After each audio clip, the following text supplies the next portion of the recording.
I was born in Puerto Rico. And then I got here, and then it was, oh, you're Latino. I'm like, no, I'm not. I'm Cuban, you know? My mother's Puerto Rican, and my father's Salvadorian. Dominican. I'm Puerto Rican. I'm definitely just different, so I'm gonna embrace my my Hispanic heritage. Mexicano. Salvadoran, Colombian, and Puerto Rican. Black Puerto Rican. I'm Dominican. I am Puerto Rican. I was born from a Cuban father and an American mother. I was raised all over New York City. When I was younger, I moved around a lot with my family and my father, so I lived in almost all 5 boroughs except Staten Island, Boston, Pennsylvania. Bronx. Southwest Detroit. Island, in a town called Bayshore. Astoria, Queens. Teaneck, New Jersey. In the Bronx. Washington Heights in New York City. Well, I was raised in Puerto Rico until I was about 15, 16 years old, and then I came to New York. Houston, Texas. Los Angeles, California. Florida to Texas to Utah to Guam. Between the Bronx and East Harlem. Hoboken, New Jersey.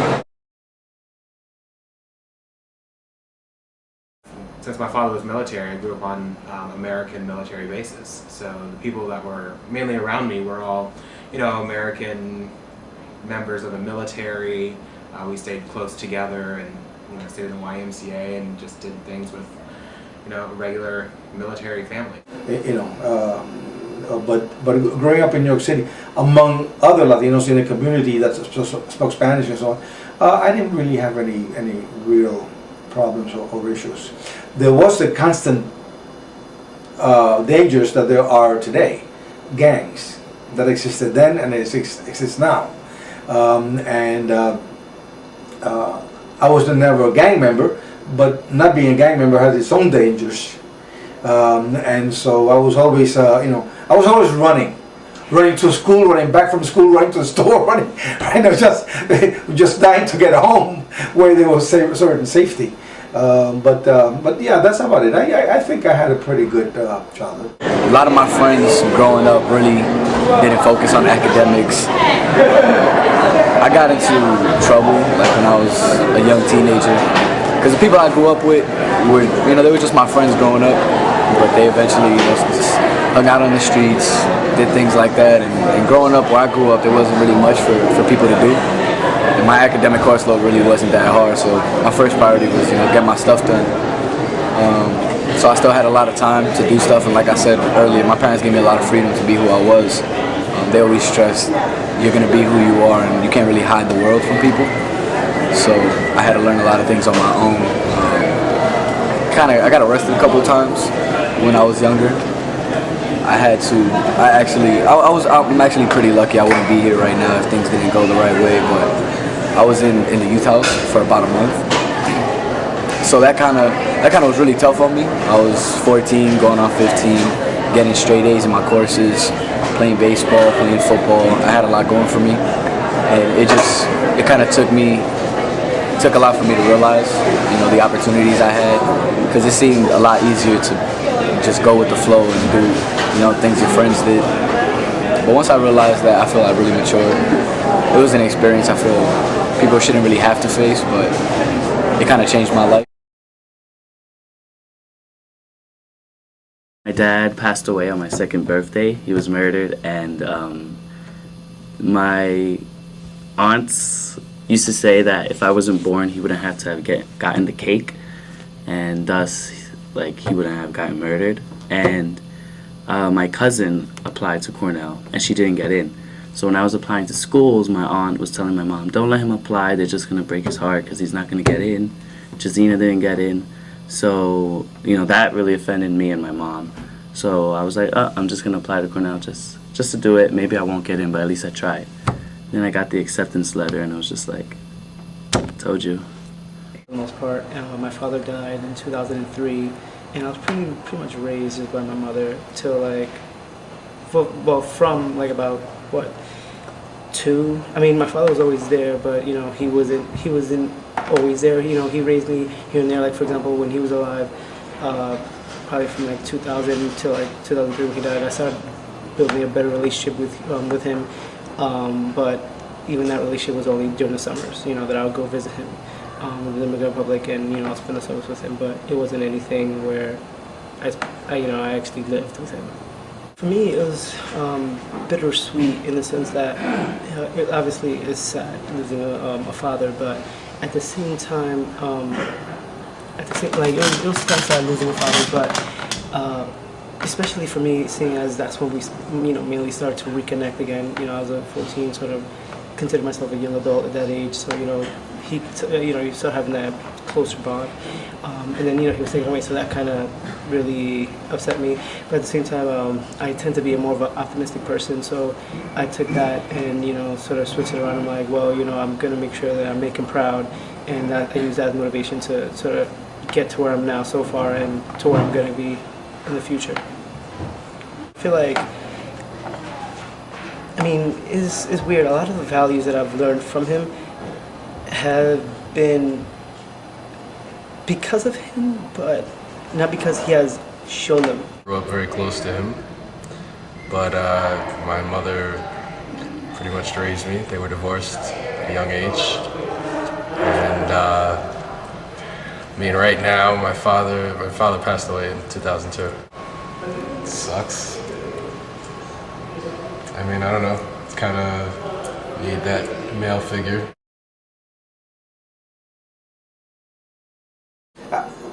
What I could say is that I was extremely disappointed when I got to, because my vision of what the United States was very different from what it actually was, you know, actually occurred. So when I got here and came from the airport, and everything looked gray and dark, and the people were not friendly, and there were no trees and no grass and no mountains. I said, oh my God.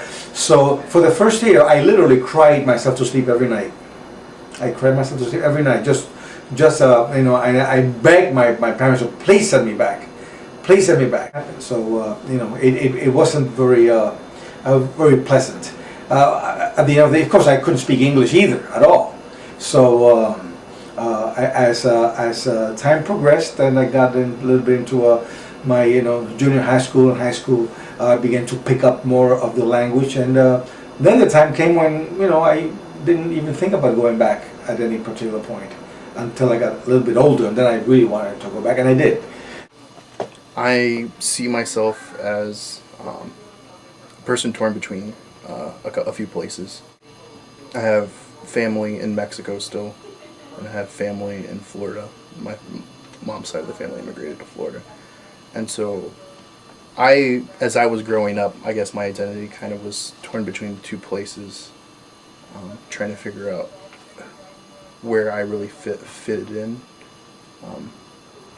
The side of my family being here in the U.S. and my family back in Mexico, and then on top of that, my identity within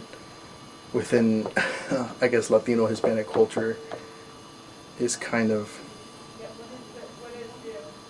confusing to an extent.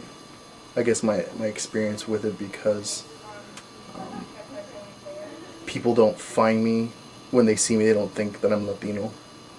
I'm always being confused for either being black or being from India. It's really interesting how people see me, and it's been a struggle trying to find my actual identity within that, trying to be who I am while people are seeing me as something different. So I do enjoy being a part of my family and being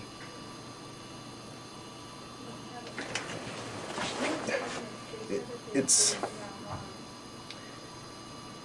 was good. It's been a great experience in my family, because they've been trying to really keep up with my culture, like being Mexican. But it was hard because I was in a neighborhood of people who weren't. So I don't really remember living in the Dominican Republic. I hear the stories of what it was like, but I don't remember actually living there. But transitioning to the United States, I remember I had to take like bilingual classes when I was in elementary school and things like that. So half my classes were in English, half my classes were in Spanish.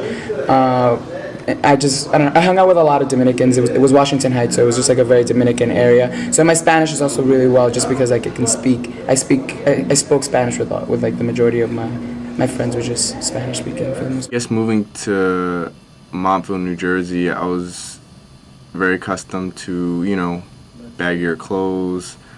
I would wear jerseys, I wouldn't look like everyone else there, and they would take that as I was trying to act black. So I was kind of confused between what is a Puerto Rican in terms of this, I guess, black and white kind of picture that they were painting, where was I supposed to find myself? So that was the difficulty I had in high school, and I really had to battle with it, through all the stereotypes that came with being Puerto Rican, or came with, listening to 50 Cent or hip-hop or things like that. So that was the stereotypes I had to...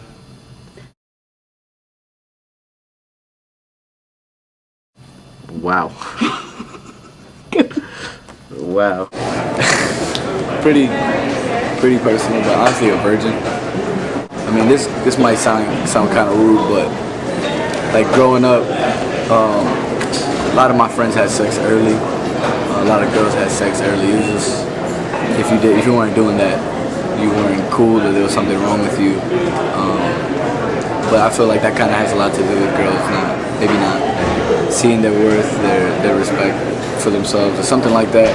It's not always the case. That's why I don't want to come off wrong. But I just want to feel like when I'm married that, I don't know, she's kind of mine, and I don't want to have to think about all other guys that have done something, because I feel sex should have like an emotional attachment.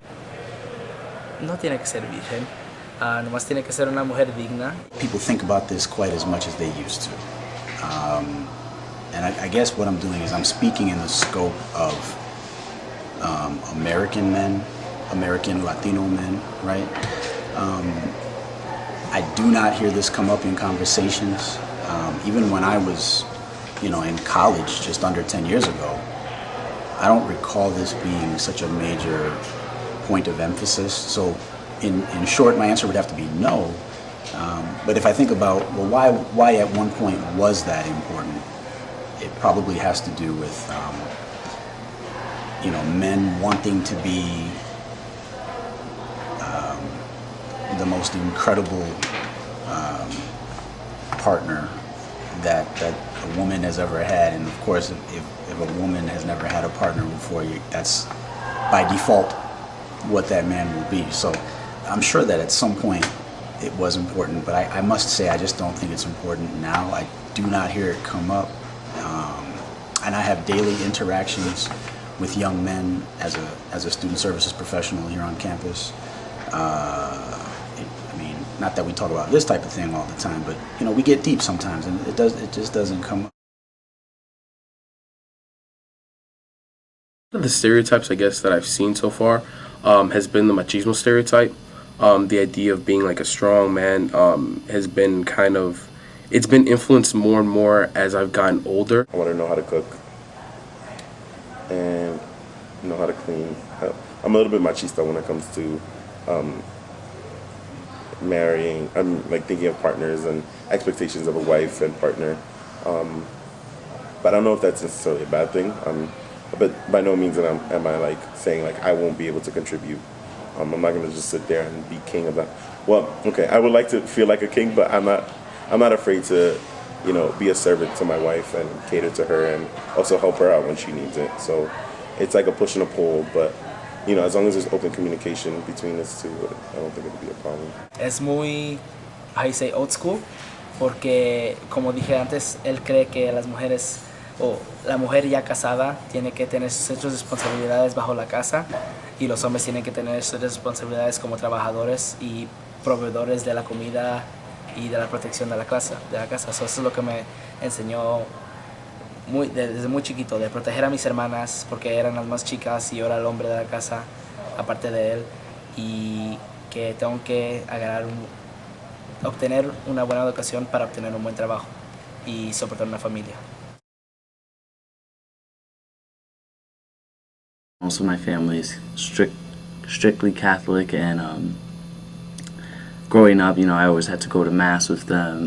Whenever we got in trouble, me and my brother somehow always relate to the Bible, and they'll tell us how something couldn't relate to stories. Like when we were younger, going through penance, we had to read like the New Testament and all the parables that Jesus had. So those were always related to our mistakes. And then our friends, because the ones who weren't Catholic, and it was just like the outside perspective, what to do and what not to do. When I was younger, it was kind of a weird thing because one of my grandmothers is really, really, really religious, and she's kind of like a born again Christian because she had her dirt, but then she like converted and everything.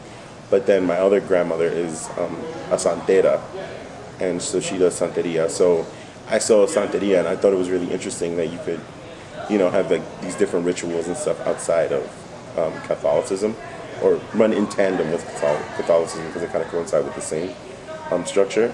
But then also, I kind of, like, one grandma's like, oh, your other grandma's going to hell, and kind of thing. And I was like, oh my God, like, no, don't go to hell, when I'm like 8 years old. But basically, I just kind of figured it out from there. And then my mom went from like this non-denominational church, Hosanna, to back to like St.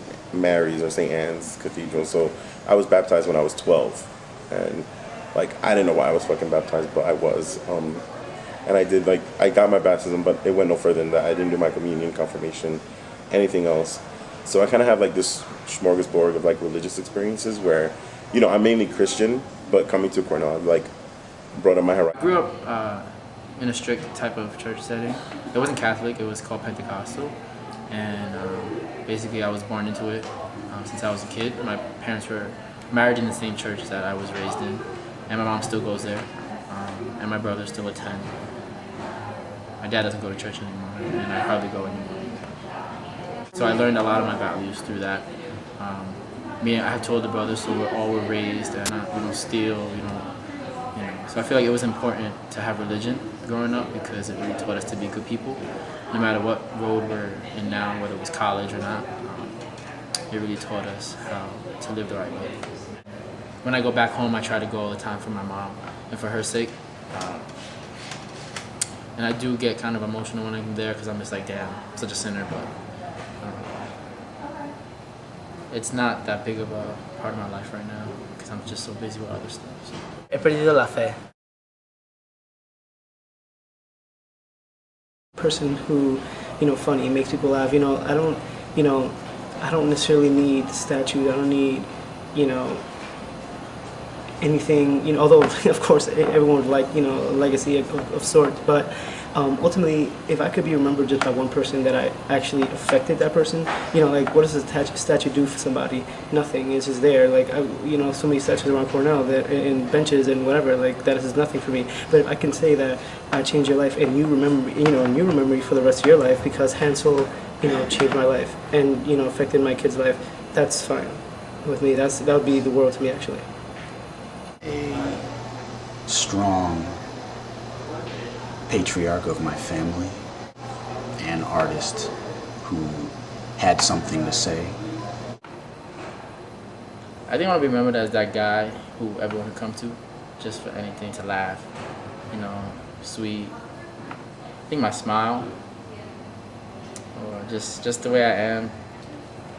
I don't want to be too cheesy, but I just want to be the person that people can approach with anything. If you got a problem, if you don't got a problem, if you just want to say hi or whatever, I just want to be that person who can be there for others, I guess. I guess as a loving father and a good husband, someone who has a lot of people who love him to bury him. As someone who took every day by the horns and did the best that they could, never regretting anything in the past. No quiero que me recuerden, para decirle la verdad. Yo soy una persona muy realista, que no todos podemos ser famosos, no todos podemos ser reyes y profesionales y todo eso. Hay algunas personas que nadie se acuerda, nomás los que estaban cerca de ellos. Yo quiero ser nomás otra persona que hizo lo que tuvo que hacer en esta vida y se fue. Somebody who was like very intelligent, who made a really big difference in society, and who was like a really strong leader, but also like a really good person at the same time. I guess someone that left a mark, someone that made a difference. You know, someone that you can tell how he impacted the community. You know, someone that really helped other people, and it's pretty clear how he did. And that someone can always come to when they need to speak to, someone who doesn't judge, someone who's successful, and the family guy. I want people to remember that I was always willing to listen. I don't answer that question. As the real me, I guess. So whatever that is to whoever remembers me, I guess that would be the best way to remember me by. I know it sounds very vague and not descriptive at all, but I mean, different people remember me in different ways. I guess my friends will remember me some way, my fraternity brothers will remember me another way, so I guess take all their memories and then you find out who the real Josh is. I guess the one thing would be to be remembered. That's really it.